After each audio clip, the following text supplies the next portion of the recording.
বন্ধুরা সবাই কেমন আছেন? আশা করি সবাই ভালো আছেন। এখন চলছে উনুন বানানোর পর্ব। আমার ভাইপোরা ভাইজিরা আমার মেয়েরা একসাথে হয়েছে, মানে একটা কিছু ওদের করতে হবে। তো খানিকটা মোম পেয়েছে, মোমগুলো পাওয়ার পরে একটা আলোচনা সভা করেছিল ওরা, করে আলোচনার মাধ্যমে এটাই সিদ্ধান্ত নিয়েছে যে একটা মোমবাতি বানানো হবে। তার জন্য প্রথমে উনুনটা বানিয়ে নিল, ইটের টুকরো দিয়ে সাজিয়ে, তার উপর আবার ফুল দিয়ে সাজিয়েছে, সাজিয়ে খানিকটা পাতা জোগাড় করেছে, করে উনুনটাকে জ্বালিয়ে বাটিতে করে মোমবাতিটা বসিয়ে দিয়েছে। এবার মোমটা গলবে, গললে তারপরে মোমবাতি বানানো হবে।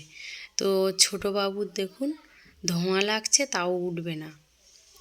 ছোটোবেলার কথা এগুলো দেখে মনে পড়ে গেল, তাই ভিডিওটা বানালাম, আপনাদের সাথেও একটু শেয়ার করলাম। কেমন লাগলো বন্ধুরা ভিডিওটা সবাই জানাবেন। দেখুন মোমটা কি সুন্দর গলে উঠছে। তো আজকের ভিডিওটা এই পর্যন্ত বন্ধুরা, সবাই ভালো থাকবেন, সুস্থ থাকবেন। আবার দেখা হবে পরবর্তী কোনো ভিডিওতে। Thank you.